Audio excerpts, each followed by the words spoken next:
In our series, we're currently looking at how John is fulfilling the call to be the Forerunner. And we're seeing that he's coming after 600 years to help make the dream of a 600 years of waiting a reality. And in Matthew 3, as we saw in one of our earlier sessions, his message is about doing this because the kingdom of heaven is near. And what John is telling us is that the king is coming for his kingdom. The territory of the kingdom of heaven is the place where God reigns. And that means that it will come into conflict with the powers of darkness.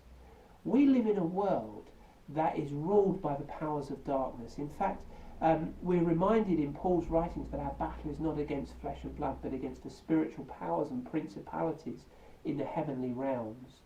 And we see that the kingdom of heaven comes with a new identity, that the king is coming to bring in a new kingdom, and that kingdom comes into conflict with the devil who wants to steal, kill and destroy. And what we see when we look around us at the world today is we can see the damage that sin causes. We can see sickness, disease, pain and brokenness. We can see injustice and selfishness. And rightly our world cries out that these things would be avenged. You know, we've talked about the current news around this horrible murder of a young lady returning from a friend's house at night and being abducted and murdered in a brutal way.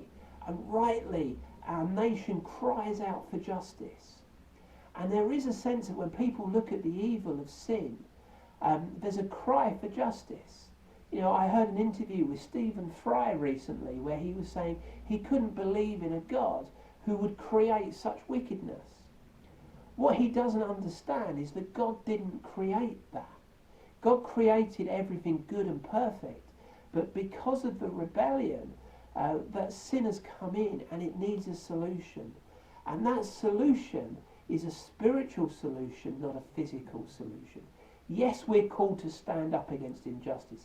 Yes, we're called to speak out. Christians should be at the forefront of standing up against injustice, of meeting the needs of the poor, of healing the brokenness that's in our land, both through spiritual means and practical means. We should be at the forefront of that. That's what it means to live as a son and daughter of the king, that we're actually doing the king's business and working for the king and living the values of the kingdom. But our weapons are weapons that are spiritual weapons, shaped by the Spirit of God. When we know the King, we know his heart. And when we know his heart, we know his values. And we have an invitation to live as children of the King in the kingdom of heaven today, bringing in the values of the kingdom into our society. That will bring us into conflict with the powers of darkness. And that will bring us into a confrontation. And that means that sometimes there will be casualties. Sometimes we see people where we see, why is it that the good die young? You know, as somebody who was widowed himself, I know what it's like to walk and to see the pain of unanswered prayer.